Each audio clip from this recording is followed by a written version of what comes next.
जय माता दी। नवरात्रि की आपको हार्दिक शुभकामनाएं। माता रानी आपकी सभी मनोकामनाएं पूर्ण करे। नवरात्रि के 9 दिन देवी के 9 रूपों की पूजा की जाती है।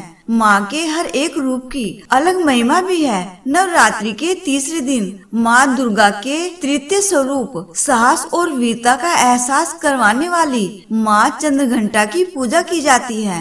माता के शीश पर घंटे के आकार का अर्धचंद्र है, जिस कारण इन्हें चंद्रघंटा कहा जाता है। देवी की 10 भुजाएं हैं। 8 हाथों में खड़क बाण जैसे दिव्य अस्त्र धारण कर माता 2 हाथों से भक्तों को आशीष देती है। देवी पार्वती का रौद्र रूप माँ चंद्रघंटा का संपूर्ण शरीर दिव्य आभामय है। यह देवी सिंह की सवारी करती है। माता की पूजा से बल और यश में बढ़ोतरी होती है। स्वर में दिव्य अलौकिक मधुरता आती है। देवी की घंटे सी प्रचंड ध्वनि से भयानक राक्षस भय खाते हैं। नवरात्रि के 9 दिनों में देवी के 9 रूपों की पूजा की जाती है। माँ दुर्गा या पार्वती के इन 9 रूपों को पापों की विनाशिनी कहा जाता है।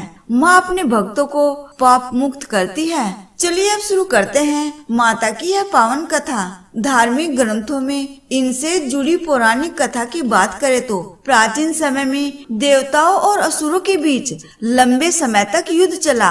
असुरों का स्वामी महिषासुर था और देवताओं के स्वामी इंद्र थे। महिषासुर ने देवताओं पर विजय प्राप्त कर इंद्र का सिंहासन हासिल कर लिया और स्वर्ग लोक पर राज करने लगा। इसे देखकर सभी देवतागण परेशान हो गए और इस समस्या से निकलने का उपाय जानने के लिए त्रिदेव ब्रह्मा, विष्णु और महेश के पास गए। देवताओं ने बताया कि महिषासुर ने इंद्र, चंद्र, सूर्य, वायु और अन्य देवताओं के सभी अधिकार छीन लिए हैं और उन्हें बंधक बनाकर स्वर्गलोक का राजा बन गया है। देवताओं ने बताया कि महिषासुर के अत्याचार के कारण अब देवता पृथ्वी पर विचरण कर रहे हैं और स्वर्ग में उनके लिए कोई जगह नहीं है। यह सुनकर ब्रह्मा जी और विष्णु जी और शंकर जी को बहुत गुस्सा आया। इन तीनों के गुस्से की कोई सीमा नहीं थी। गुस्से की वजह से तीनों के मुख से ऊर्जा उत्पन्न हुई और देवगणों के शरीर से निकली ऊर्जा भी उस ऊर्जा से जाकर मिल गई। ये 10 दिशाओं में व्याप्त होने लगी। तभी वहाँ एक देवी का अवतरण हुआ। भगवान शंकर जी ने देवी को त्रिशूल और भगवान विष्णु जी ने चक्र प्रदान किया। इसी प्रकार अन्य देवी देवताओं ने भी माता के हाथों में अस्त्र शस्त्र सजा दिए। इंद्र ने भी अपना वज्र और ऐरावत हाथी से उतरकर एक घंटा दिया। सूर्य ने अपना तेज और तलवार दी और सवारी के लिए शेर दिया। तभी उनका नाम चंद्रघंटा पड़ा। अब देवी महिषासुर से युद्ध के लिए पूरी तरह से तैयार थी।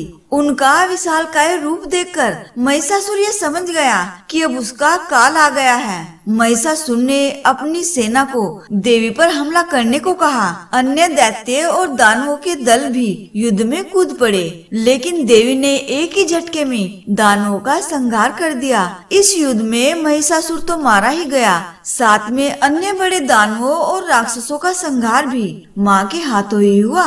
इस तरह से माँ ने सभी देवताओं को असुरों से मुक्ति दिलाई। तो इस प्रकार से यहाँ नवरात्रि के तीसरे दिन की कथा पूर्ण हुई। नवरात्रि के चौथे दिन की कथा सुनने के लिए आप चैनल को सब्सक्राइब करें और वीडियो को लाइक करके दोस्तों को शेयर कर दीजिएगा और कमेंट बॉक्स में लिखना न भूले। जय माता दी।